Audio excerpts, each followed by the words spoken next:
Right, let's talk steroids, shall we? Okay. Yeah, right. First of all, I've known you for absolutely ages. Now, how did the whole journey of steroids come about with you? Because am I right in thinking you did a documentary where you almost used yourself as a guinea pig? Yeah. Is that right? I first started dabbling with steroids when I was 19. Okay, I didn't have a clue. right. It was, So you just start taking stuff. yeah, I was, well, I was advised, but very poorly advised. Mhm. So I started my first cycle and it lasted 4 years Oh, wow.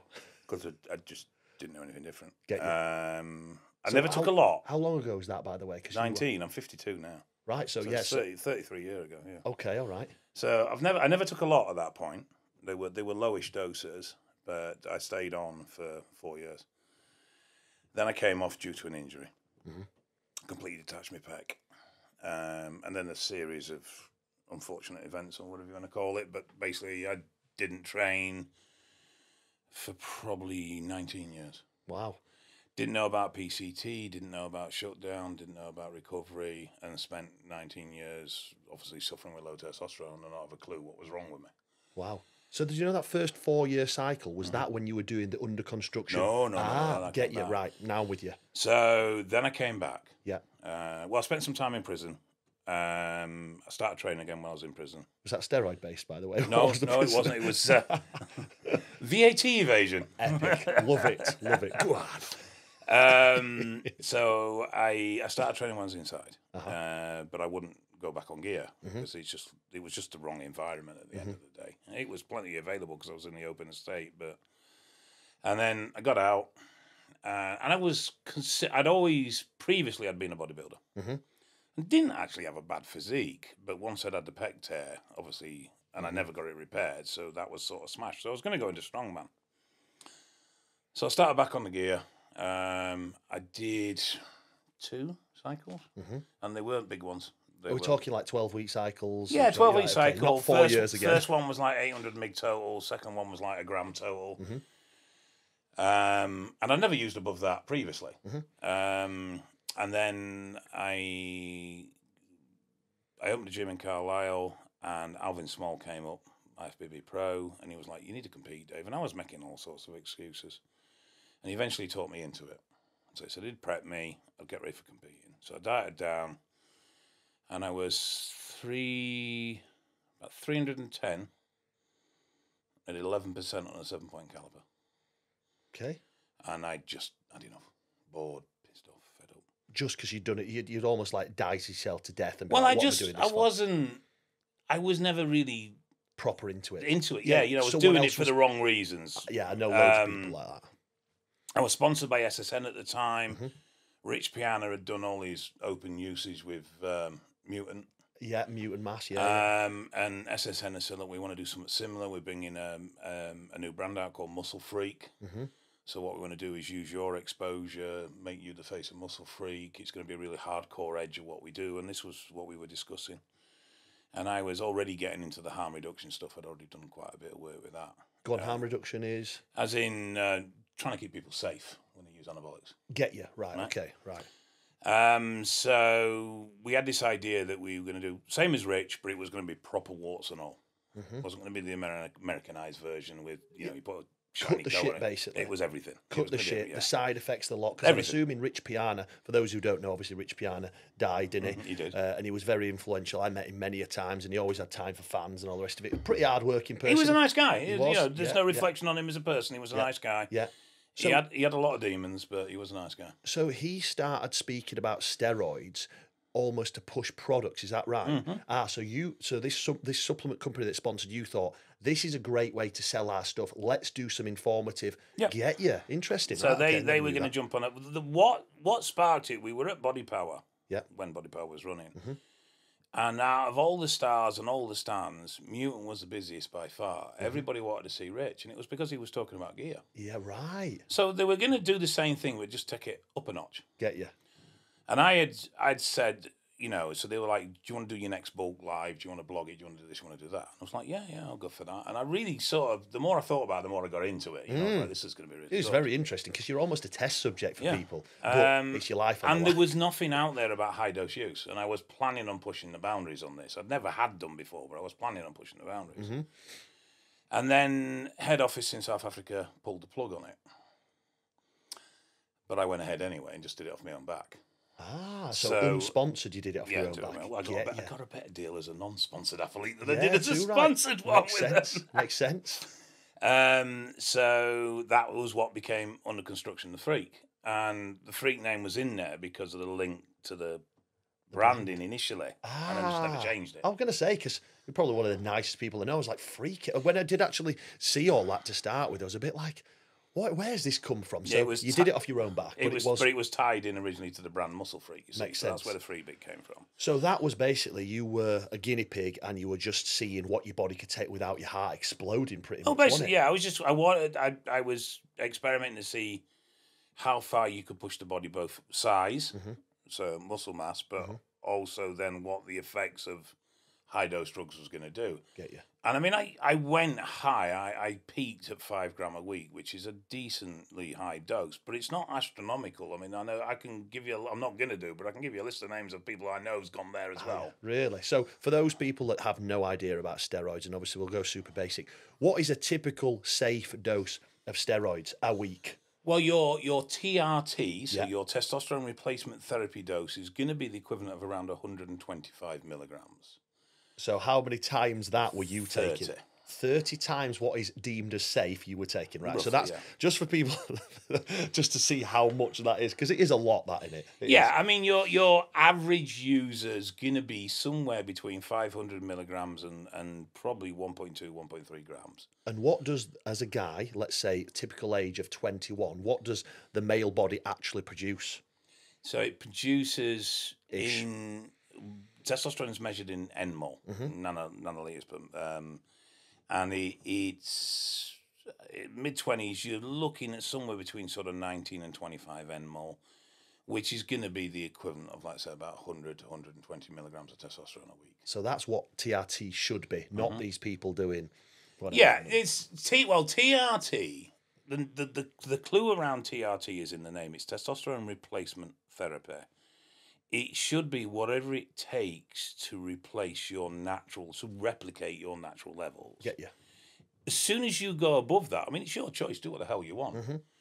But as soon as you go above that, you can't class that as being medication. You can't class that because straight away you're into the realms of abuse. Yes. It might be very low level abuse, but it's still abuse. Get you. And I think that's one of the problems in that a lot of people have normalized high dose TRT or calling it TRT, when effectively it's just a low cycle. Yeah, it's just a small steroid cycle. So that whole under construction made you almost the steroid pro, because you took you push your body to the limits and all the rest of it. And I'm assuming you looking at the side effects of certain steroids, pushing it that dose, made you think, well, we could help a lot of people here, probably doing these silly cycles anyway.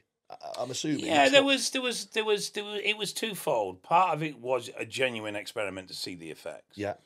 And part of it was educational, so people could see what really happened, because nobody was talking about the high doses, and if they were glamorizing it.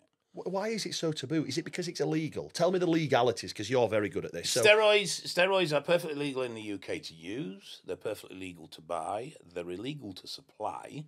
And they're illegal to import. But I can go to Turkey, buy gear over the counter in Turkey, and walk back in with it. And as long as I declare it and pay my duty on it, I've not committed an offence. Oh, wow, really? The grey area, and this is where there's no real definitive answer, is it's legal for personal use. But there's no definition of what personal use against supply is in terms of quantity. So if you had £1,000 worth that probably do you a year, that's personal use. But then you're going to struggle. Yeah, you're going to struggle to prove that. Get you. Wow, really? So it's very much down. So a lot of the court work that I do is defending guys that have got caught with a load of gear. And their standard answer is it's personal use. And it's like, you can't justify 500 files as personal use. You're pushing it a bit here, you know. What I mean? Well, I just wanted to live forever. Yeah, live on it. But America, it's illegal. Australia, it's illegal. Norway and Sweden are incredibly strict. Denmark is as well, actually. Do you think the UK will change eventually? No. If anything, people are looking to adopt our model. Really? 2 reasons. Firstly is from an enforcement point of view. Attacking the supply chain is more cost-effective spend of policing. but also from a point of view is we've seen this with other drugs. If you criminalise a drug, you push it underground. Okay. And then people can't get access to support. Now, the last ASUK survey put steroid users at about 625,000 in the UK. I'm guessing it's probably nearer 1.5 to 2 million. Really? So it's a significant percentage of the population. And what's different about steroids and other recreational drugs is that most people will get exposed to things like weed and cocaine through a certain period of their life. And then they settle into relationships, they have families, and their use either stops or severely diminishes. So they're only doing it on occasions. That doesn't happen with steroids. Yeah, they just live on it. They stay on it because they'll either carry on using because they want to, or they end up being TRT dependent anyway, where they have no choice. So you don't get this drop off with aging. It stays. If anything, you get an increase with aging, because the other thing is, and most people have noticed this, there's a lot of advertisement now around male fertility, erectile dysfunction. You've got Newman, you've got Optimale, you've got all these companies advertising for testosterone replacement. People are realizing that their hormone levels have a big significant impact in how they feel as they age. Mental health as well, yeah. Yes, and they can't afford the private services, so they're doing it themselves. As in going underground labs, going to a gym and asking for, Most TRTs are going to work out somewhere around 150, £200 a month on average through the year. Right. I can get a bottle of test for 25 quid, and that's going to last me 3 months. Get you. So everyone's just going underground labs over pharmaceutical grade steroids. Yeah, because it's just so much cheaper. Get you. Right, okay. And it's affordable. Yeah. So there's a big growth there. We're seeing more and more females move to anabolics. Oh, really? Low dose, but we're seeing more and more females move to anabolics. Is it a problem, steroids? Because obviously back in the day when I was a gym goer, it was very much, it was rare. It was rare. But then going to the gym was rare. But nowadays, everyone is going to the gym because it's the cool thing to do, to look after yourself and all the rest of it. There's Instagram. There's all these people looking phenomenal that are actually geared off the tits. They're not saying they are, which is crazy because we know who's on gear, who's not on gear. It's almost like, I feel like their Instagram profile should go enhanced. Well, actually, strange you say that. There are moves to force influencers to declare that their physiques were not built by the supplements they are sponsoring or advertising. Absolutely. It's not, they can't force them to say they're using anabolics, but they can force them to say this physique wasn't built using this. So there is moves towards that. They're almost looking, not quite criminalising it, but looking at some sort of sanction-based setup on social media if you're not honest about the effects of the product you're using and that it didn't build the physique. Because it's false advertising at the end of the day. I do think... the modelling world got screwed for it with Photoshop, didn't they? And various other aspects. Yeah, so it's a similar sort of thing. So do you think we have a problem? As in, like, do you think there's going to be a lot of people either infertile... Well, yeah, because fertility from both sides, male and female. It's a difficult question to answer as to whether you define it as a problem, because that's very much down to a personal standpoint. Are there a large number of people using anabolics recklessly? Yes. Are there a large number of people using anabolics with no idea of the potential consequences? Yes. Just banging it in. And do I every week have to tell someone that they've messed themselves up in this department or that department and it comes as a shock to them? Yes. So should we give everyone let's give them a beginner's guide, should we? Do you know what I mean? Okay. Let's say this is advice, because we can't just go do this, do that. So, right, first of all, at what age and how long should you have been training before you start taking anything, whether it be an oral D-bol cycle or a bloody sus and deca, whatever? You hear it all, don't you? You hear all these generic sort of cycles. Medically, yeah, you're looking at 24. Okay, so at 24 you can start at and least the reason TRT. being is that the brain isn't fully formed and developed to the age of 24. And any chemical, neurochemical disturbances before that date can have consequences. As in make you stupid or what? Well, not necessarily make you stupid, but Age definitely your brain. things like anxiety, paranoia, long-term mental health issues like that can develop. Wow, interesting. Anabolics are quite complex in how they affect us. Different anabolics, obviously, Yes. testosterone, all these various... Now, what the drugs do is standardised in the sense that different drugs do have different effects. That's all fairly normal. What isn't is you as an individual's personal tolerances or sensitivities to things like that. Yeah, because everybody's body is different. And that can change based on whether you consumed alcohol, what your diet's like, how much body fat you have. They can all affect how the anabolics work. Get you. But the one thing I think a lot of people just don't grasp, and it's the base concept around anabolic use, is that when you take anabolics, you stop producing your natural hormones. There's no guarantee those natural hormones will return when you finish using anabolics. Absolutely. So you get shut down. So you get what's termed as shutdown. And this is what drives long-term uses, because people get to a point where they can no longer produce natural testosterone on their own. The research says somewhere between the 5th and 8th time you use, as in a cycle. So cycle, break, 5 times. You are not going to recover again. Wow, That's really? basically the stats. Oh, interesting. A typical cycle, let's say 10 to 12 weeks, time on, time off, time on, time off. Yeah, I mean, you're stop. supposed to do a PCT, which is post-cycle therapy, which is a series of chemicals to restart your natural production. Which a load of people avoid because it's expensive to do properly. It is. Well, that's it. I mean, people look at their spend and they say, well, I can spend, let's say, £25, £30 on each vial of drugs I buy, but my PCT is going to cost me 175 quid. Absolutely. So they go, nah. Nah, they don't. Exactly. And it's like, oh, I feel all right. Well, yeah, because you're still living off the elevated levels you had in your cycle for 3-4 weeks after you finish. Yeah. So ideally, a new user should actually do time on, PCT, time off, do that.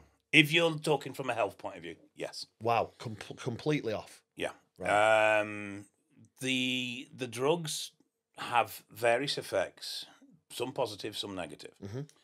But one of the things that's not really considered is just the stress of pushing your body, because you've got to remember that growing's a very energy consuming thing for the body to do. Yeah, which like is when why you're a as kid, babies we sleep all the time and we eat tons of food. Growing pains, all that. Yeah. And it's very stressful on the body. And you're chemically driving that. So some time away to allow the toxins to lower and the negative impacts to dissipate is quite essential. Healthy. Now, a lot of people will choose to go to TRT, which is okay, but it's not going to be as good from a health point of view as coming off. Get you. But coming off is only viable if you can recover. What you don't want to be is off and then experiencing low testosterone, because the impact of that on your health is going to be just as bad, if not worse, than staying on TRT. Get you. So you can get away with doing a cycle, coming off, doing a cycle for about 5 times, then you're going to have to TRT. Most likely you're going to have to use TRT. Most people will never have a clue without that, so that's brilliant. And obviously, when you suppress your system, you not only suppress hormone production, but you, to some degree, suppress sperm production. Oh, wow, okay. So there can be problems with fertility. Yeah. Where there's a little bit of I don't know if you call it escape clause or what with that is, testosterone itself can stimulate sperm production. So because you've got very elevated, in terms of natural levels, you've got very elevated testosterone when you're on cycle, that can maintain sperm production in some people, but not everybody, which is why you hear of people still getting pregnant, the missus is still getting pregnant when the males are still using cycles. Get you. Yeah, I mean, I've heard. Yeah, both my kids were conceived when I was on cycle. Really? Wow. So it shuts down some people. It doesn't shut down others. Well, it shuts down everybody, but the testosterone itself will then directly. There's 2 types of cells in your testes. They're the Leydig cells, which produce testosterone, and the Sertoli cells that produce sperm. The Sertoli cells are directly influenced by testosterone itself. Right. So if you've got high circulating levels, they can stimulate those cells to produce sperm, independent of any signal hormones that are at that point suppressed. Wow. So at the moment, straight away, what flags up is so many of these young kids before 24, which is the recommended age that you're now saying, that are jumping on stuff because they've seen their favourite influencer looking jacked. It's a bigger thing as well, though. I mean, we live in a society where it's a pill for everything. Yeah, everyone wants the quick result. You want to be brown, take the tannin injection. You want to be slim, take semaglutide. Yeah. So there's a chemical solution for everything. Yeah, you're right. So the drive towards using anabolics is much more complex than just a case of I want to get big. There's also a society-driven instant gratification, instant reward culture that we live in. So you've got that in the background as well. Plus you've got the social media impact, which is, I mean, I'm old, I'm 52. All right, I might not be old to some people. I feel old, let's put it that way. I didn't grow up with social media. You know, my peer pressure came from my friends and my friends only. But now kids are getting peer pressure from somebody at the other side of the world. And not only are they seeing their physique, and 9 times out, are we allowed to swear? Yeah, too right. Okay. Yeah. 9 times out of 10 being told a bullshit life story by them online. But they're also getting angles, images, Photoshop, unreal imagery as well. And, you know, and they're trying to emulate that. They can't get there. They get frustrated. They look for something to get them there. And obviously anabolics come into the conversation very, very quickly. And they're still not going to look anything like them because a lot of the time it's genetics. I've got some friends in the industry who are the world's best, and they look at a weight and literally put on muscle mass. So genetics comes into the massive equation. Factor is genetics, but I think also people just do not understand the level of commitment that the top guys have. Oh yeah, what they don't see is that person is actually paid not to work. They are going to the gym twice a day, plus they're doing the cardio. They usually have either a personal chef or a meal prep company. They literally do that, and that is it. But they're not missing a beat with everything they do as well. You know, every Everything's meal, nailed, everything's spot on. Yeah, and then they think, oh well, if I take some D-bol, I'm going to look like that guy. It's just crazy, isn't it? It's mad, honestly. And I mean, you have genetics. So you have genetics for growing muscle, but you have genetics around drug tolerances as well. So I'm not bad at growing muscle. I mean, I got the 415 pounds, so I definitely can grow it. Which is what in stone that? Is that like 20 odd? 29.5. 29 stone for all you old school people out there. That's 74-inch chest, 26.5-inch arm. What sort of, people will obviously know this from a bench point of view, what sort of like bench or dumbbells would you be pressing at that sort of size? I used to bench 5 plates for sets of 6. 5 plates aside, so what we're looking at, because I don't think I've ever put 5 plates 220 kilo. Wow. 495 pounds. And That's then, how big this dude was. Well, the thing is, the bench was my weakest lift. Oh, wow, really? Was it stuff like your squats, your deads? I used to shoulder press 5 plates aside as well. Wow. 5 plates aside. Not 10s, man. 20s. That's crazy. I used to lateral raise 105 pound dumbbells sat on a bench strict. What's that, like 40s? Yeah. 40 kg? Yeah. Oh, God. Shoulders were particularly strong. But anyway, we digress. But there's also genetics around how well you can tolerate the drugs. And what was a double-edged sword for me personally was that I didn't get a lot of side effects. Oh, wow, really? I know some people that smashed you that don't, yeah. I still damaged myself, okay, but I didn't get any warning signs because I wasn't getting side effects. So really? I tended to be almost encouraged by the fact that I wasn't having any problems. Really? That's crazy. So, and now the list of problems is longer than your arm. Is that literally from the gear, though, or is that because you've abused your body with lifestyle? I would say really? Lifestyle. There's certain aspects. My kidney failure is definitely a combination of physical mass and drugs. Really? The renal consultant at the time, he termed it as basically I'd outgrown my body's ability to support myself because I've just got too big for my kidneys to cope with. Is that almost like what Ronnie Coleman did? Like he almost outgrew his body's, skeletal. You can do, you can do, because your internal organs don't grow with your size. You know, they're thick, so your liver and your kidneys and stuff like that are only going to be able to operate to a certain level. Makes sense. So all these people going absolutely massive, they don't understand understand problems. Again, were a combination of drugs and size. Right. You could argue it was directly drugs because I wouldn't have had the size without the drugs. Makes sense, yeah. But arthritis, joint wear and tear, that's just down to training. Wow. You know, so that was definitely predominantly lifestyle. Training ridiculously heavy weights, because hopefully we can teach people how not to end up like. The thing is, it was progressive. I mean, I didn't go to the gym one day and think I'm going to bench 5 plates. And in fact, I was a terrible bencher. I was stuck on a plate for a very long time. Right. But he just slowly built, and I was never one for single reps. I was never one for. I was always very slow, very controlled. So I did everything as controlled as I could, but ultimately that level of weight is going to have a wearing effect on your joints, and ultimately that's what it's done. So if you'd have stopped at maybe 200-300 pound, you'd have probably been all right. Yeah, now this is a double-edged sword here. So I probably look my best at 360 pound. From a balance of condition and size and strength and being able to move. But if I'd have maintained that, I would have developed an identity around that size and weight and strength. That would have been difficult to walk away from. Okay, understood. which is pretty much part of Richard's downfall. Yeah, Whereas I pushed on to the point where I broke myself. yeah.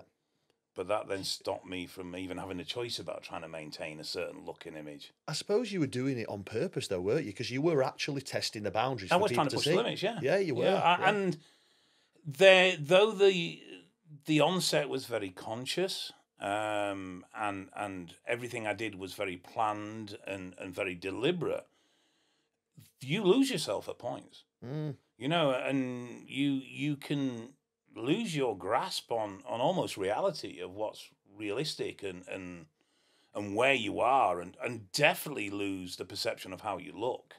Oh, that's one thing. That's that. You know, I mean, definitely that's is. commonplace, but even at that size, you're like, I'm small.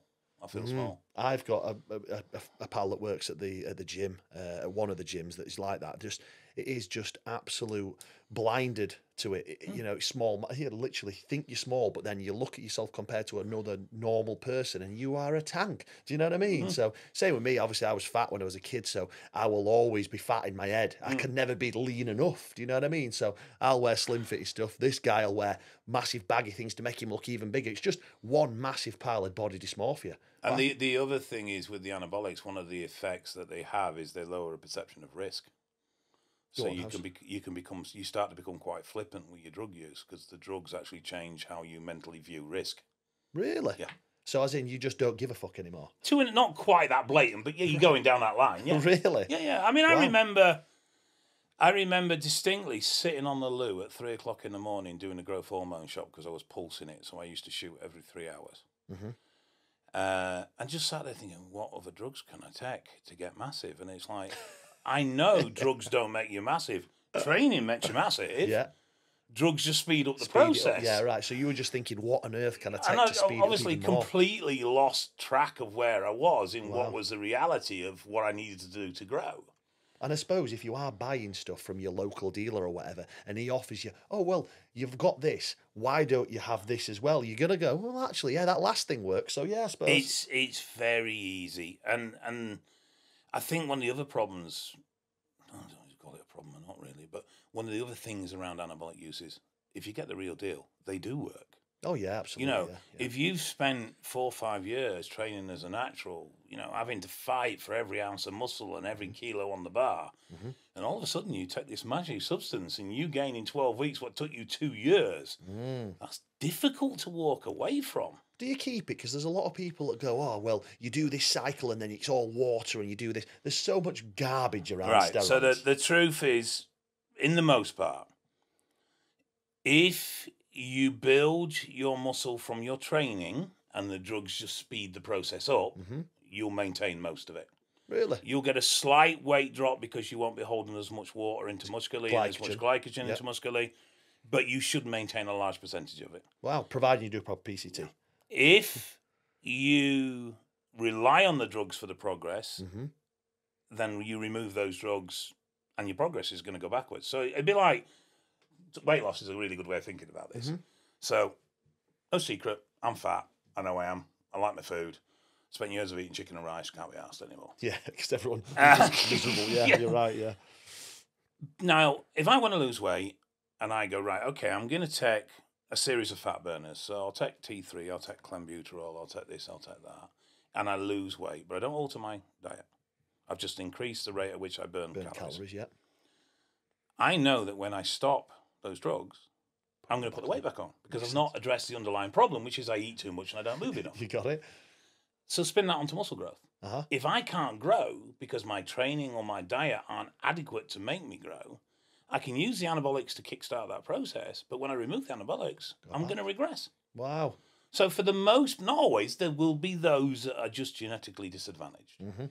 But for the most part, and it's also up to a certain size. You know, your body's processes can support so much muscle mass. When you get to a certain size above your genetic limit, you're going to need drugs to maintain that. That's just unavoidable. But that's quite a lot of size. Yeah, I'm going to say you have to be pretty massive. Yeah, you have to be pretty massive to your structure to get to that point.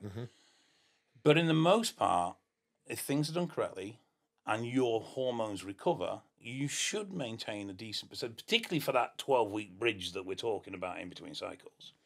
The other thing is, and this is scientifically bang on, and I don't want to get too sciencey because I don't want to lose people, but when you use anabolics, you increase satellite cells within the muscle. And these are like precursors to muscle tissue. When you stop the anabolics, these satellite cells remain, and they remain for a number of years. Now, you've heard the phrase muscle memory. Mm-hmm. That's satellite cells. Right. So when you start training again, you gain. So there was some studies done, and what they showed was that even singular exposure to anabolics, as in a single cycle, Mm-hmm. can have or give an individual an advantage in performance for a number of years post.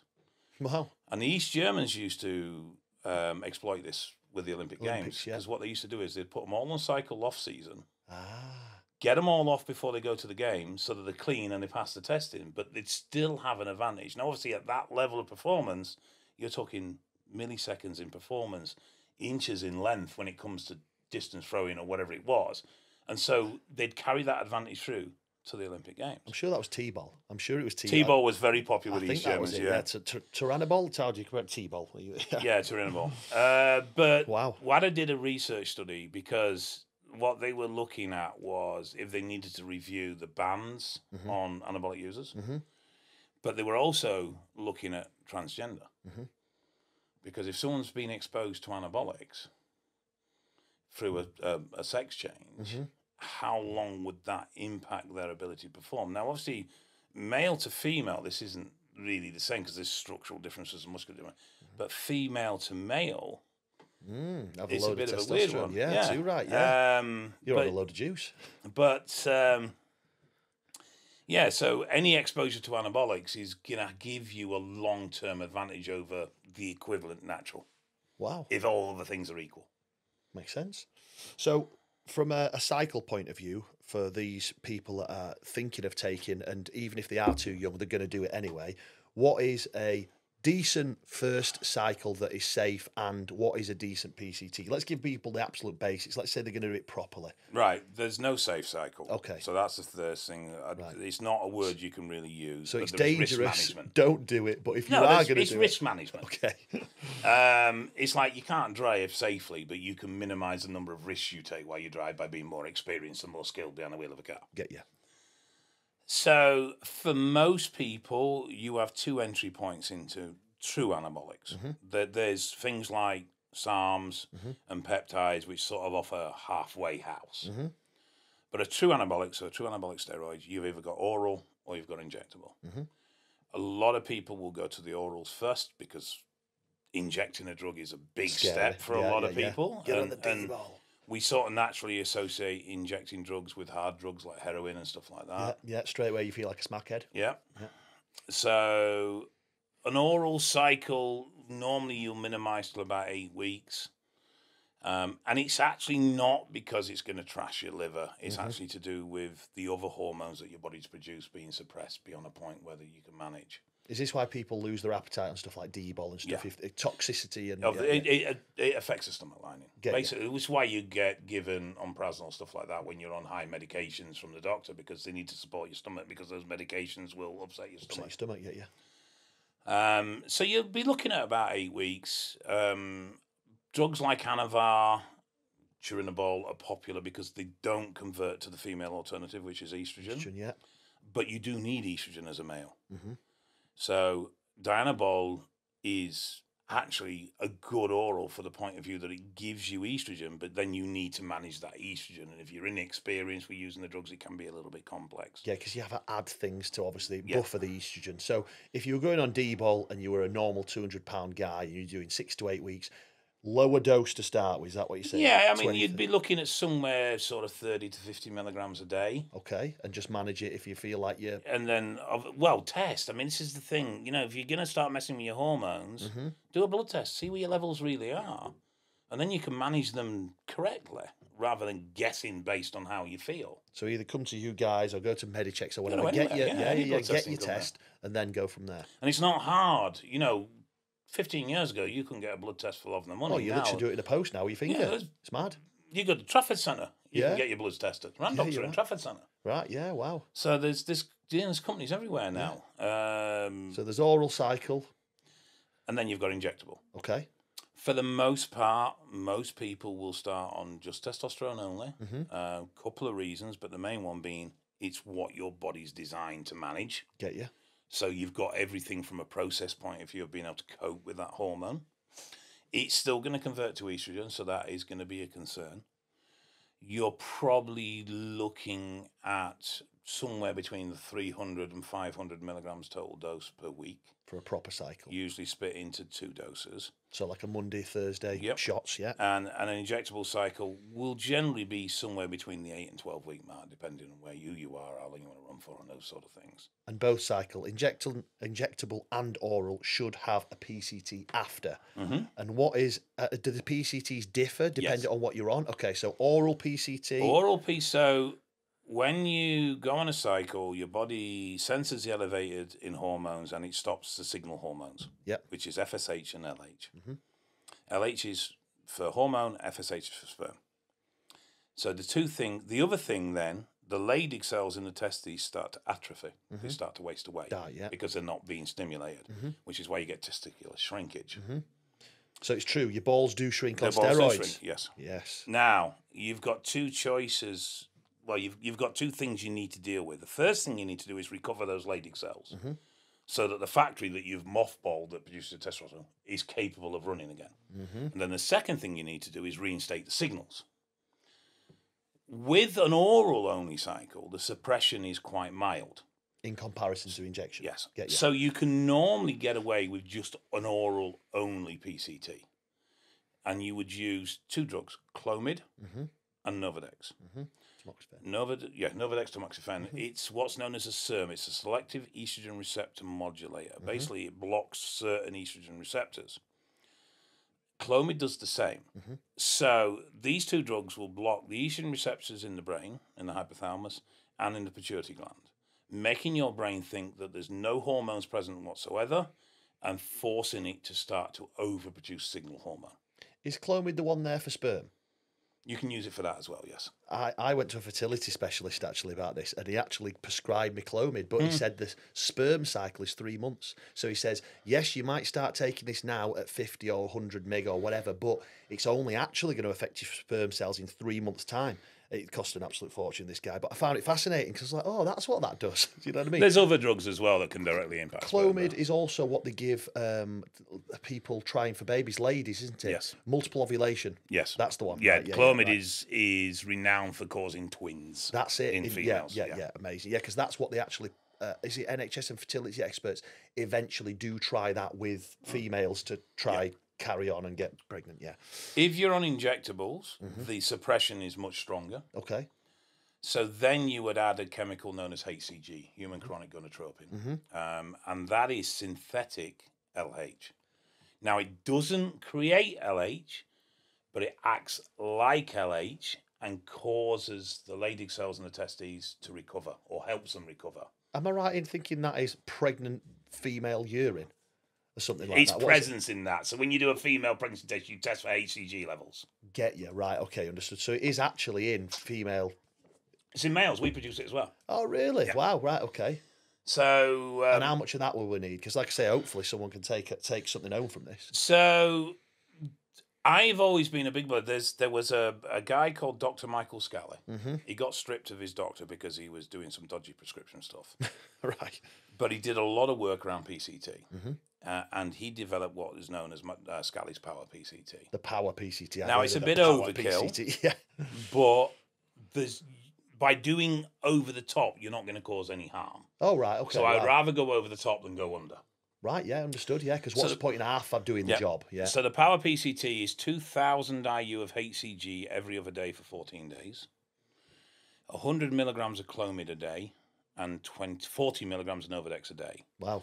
The Clomid then extends for roughly about, I think it's about week 10 days after the HCG, and then it goes down to 50 and does another week. And then the Novadex is 40 for about 4 weeks, and then it's 20 for a week. It's a lot of money if that's pharmaceutical products. Yeah, exactly. It's 5-6 weeks is a PCT. Wow. But it does the job. Yeah. Right. Okay. So that's how to. And the other thing that people need to do as well, which they don't, is before they ever do a cycle, is they need to test where their testosterone levels are. Yeah, so do a bloods And test. then when you've finished your PCT, you can retest and see if you've recovered. Would you not leave it a couple of weeks after your 4 PCT? weeks. About 4 weeks after. Oh, wow. So let's say your cycle was 10 weeks injectables. You'd then have a 6-week PCT, leave it a few weeks, then retest. Yes.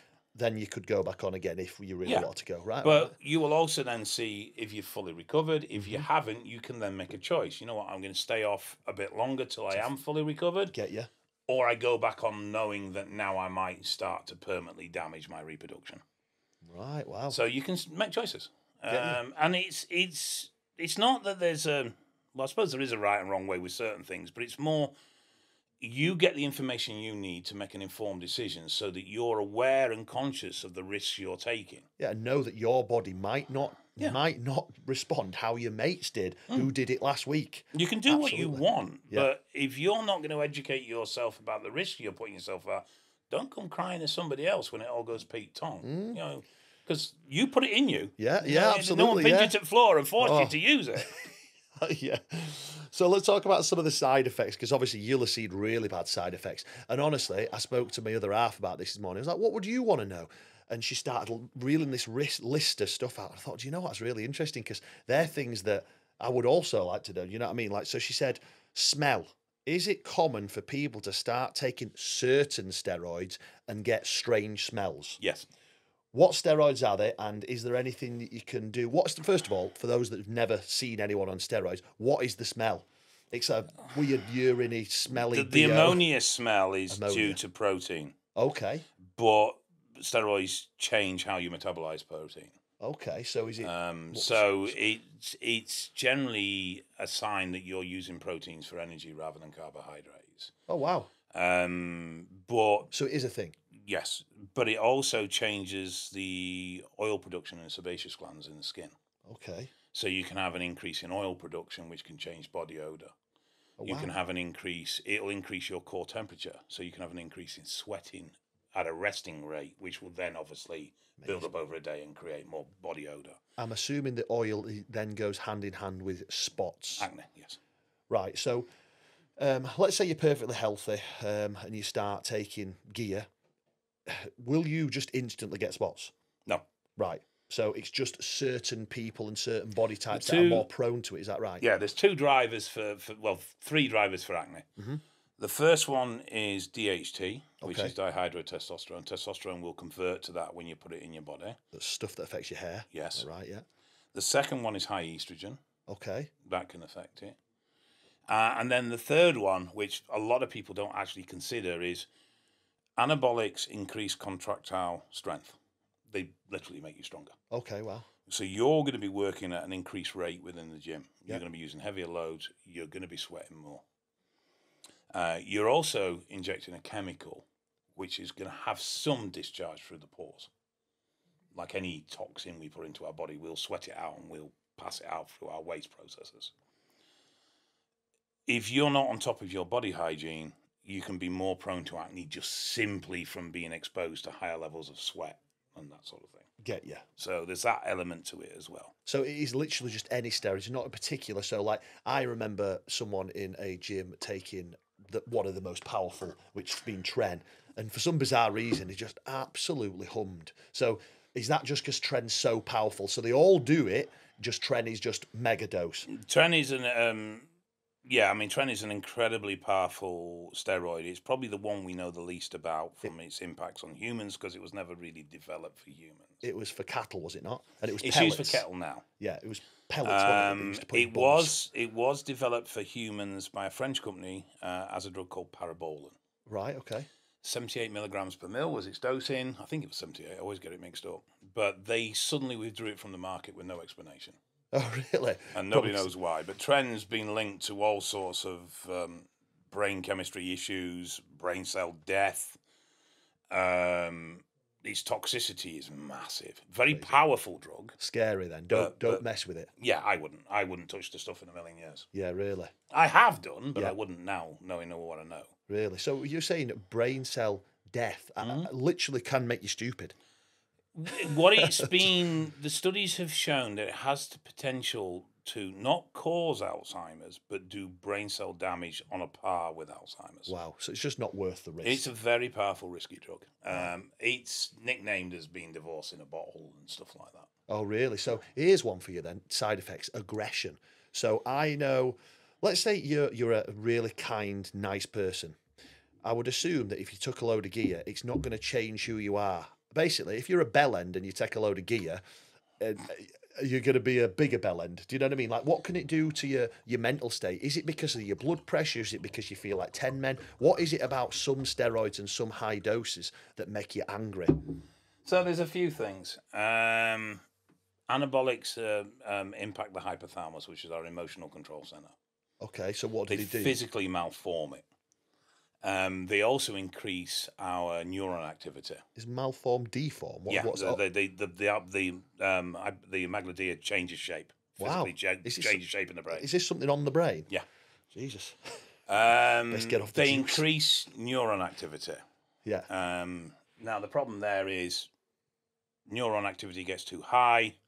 They also reduce GABA production, which is what lowers neuron activity. Which chills you out. Yeah, that's right. So you end up overthinking, literally overthinking. Right. That turns to anxiety. That turns to paranoia. If you're an anxious person, it's going to make you more you're anxious. already edgy. Oh, yeah. Get me out of here. Yeah, so so there's that side of things. It does increase aggression directly. It's down to the individual's self-control whether that aggression will manifest. Get you. Hormone imbalances can cause all sorts of emotional roller coasters that people can struggle with as well. But yeah, so steroids can make you more aggressive, but definitely if you're a dick, they're going to make you into a bigger one. There's no denying that.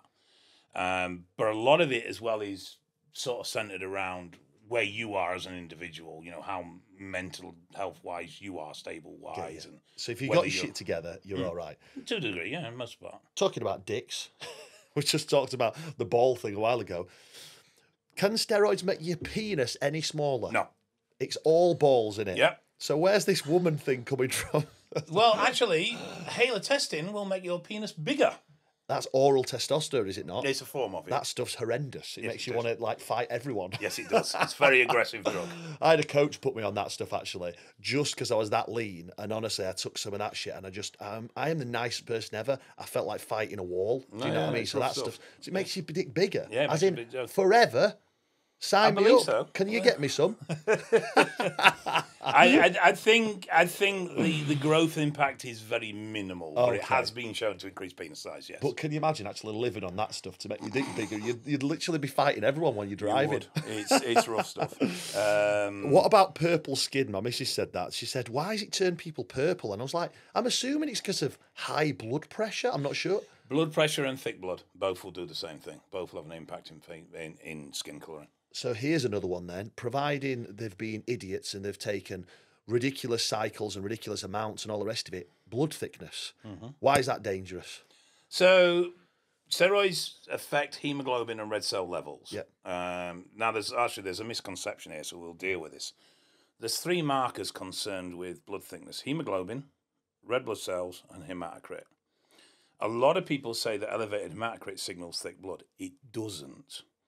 Hematocrit is a measurement of the number of red cells in a given volume of blood. So a set, how many red cells have I got in this inch of blood, so to say. Mm-hmm. If you're dehydrated, hematocrit will go up. Hemoglobin and red cells are the physical contents of your blood. So blood thickening only occurs when they rise. Mm-hmm. Now, if they rise, hematocrit will rise as well. But if it's only hematocrit that's elevated, that's just dehydration. If hemoglobin and red cells are elevated, that's blood thickening. Now, if it gets too high, we end up with 2 problems. First of all, we have an increase in blood pressure. But secondly, your heart has to pump this shit around your body. And it's got to go through the valves. And it's thick, so your heart has to work harder. Like pumping custard. Yep. Wow. That causes the heart wall to thicken. As the heart wall thickens, it becomes less elastic. Is it getting thicker because it's having to strengthen itself to push this custard it's trying to, yeah. Wow. So you get heart wall thickening. That then reduces elasticity within the heart. Therefore, the pump, the range of which the heart moves, shortens. In order to compensate for the shorter pump, it has to beat more frequently, and people go tachycardia, i.e. fast heart rate, or they go arterial fibrillation, irregular heart rate. Wow.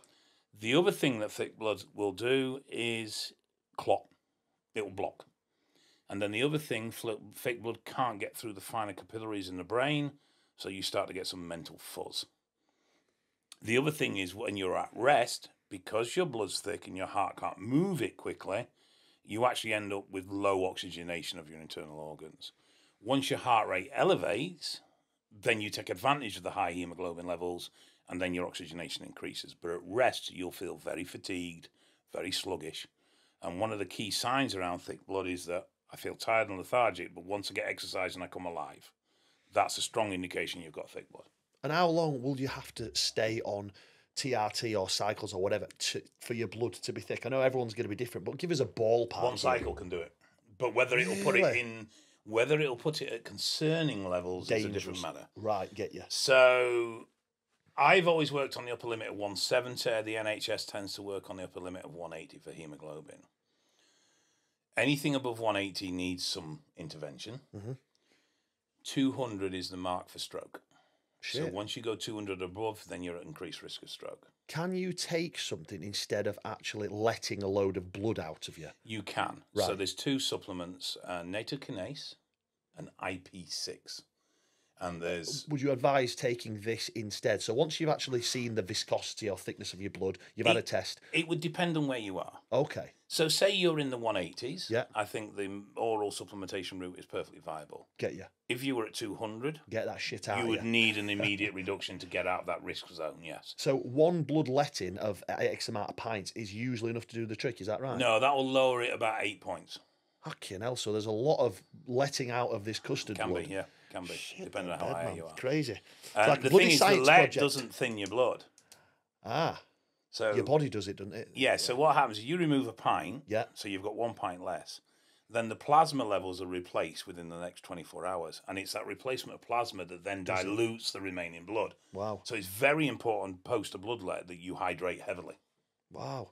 You were saying girls. Let's go on to ladies, because I think it's equal. I think guys and girls have the same amount of pressure to look phenomenal now because of Instagram and all the rest of it, right? Women have probably been used to it for longer. Yeah. I think now guys, they say they don't give a shit. I've had many clients come to me, I just want to be healthy. You want to look better naked. Why are you lying? Do you know what I mean, right? So what is it that's dangerous for women? So let's say, what is a typical thing that a coach might put a girl on, and what's it going to do to him? Is it because they're going to be infertile when they eventually want kids?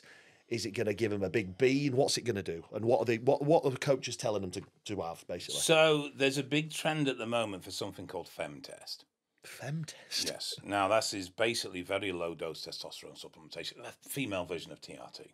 Okay, all right. So is it just the same? Is it Test E, Test C? Yes, it's the same. It's the same hormone. Right. Now, in menopause, it's not particularly recognised in the UK, but they're getting better with it. But in America, it's recognised that a lot of women suffer with low testosterone. And it can be as impacting as it is in a male. Yeah. So in the States, they're quite good with open to supplement it. Yeah. What we've seen within the user community is people looking at female bloods and going, oh, your test is low or lower end, not considering the circumstances in which the bloods have been taken either. They've just come off the back of a prep or a diet where the hormones are going to be low. Yes. And female hormone levels are very sensitive to body fat intake. Okay. So the leaner a woman is, the lower their hormones are going to be. Makes sense. Which is why menopause is linked to eating disorders. Wow. Because when women starve themselves, they don't get enough fats, and therefore they can't produce the hormones correctly. Wow. So there's been this trend towards going towards femtest. Now, done responsibly, same with TRT, it's not that bad a thing. Okay, you probably don't need it in most cases, but I can understand, and like again, if it's done sensibly, this negative impact's going to be minimal. But a lot of women run it high, same as men do with TRT. Long term, that's going to increase your risk of things like ovarian cancer. It's going to cause the womb lining to thicken more than it would naturally. And effectively, what you're doing is giving yourself PCOS, which is polycystic ovary syndrome. Wow, really? On these higher doses, on these like high. Doses, yeah. Shit. And then we're not talking hugely. So upper limit of a woman is 1.69. You'll see a lot of women running 1.7, 1.8, 2. Is that go on, how much is, so go on, how much testosterone does a girl have to take? probably around 4 milligrams a week. 4 milligrams. So not 100 milligrams. No, 4.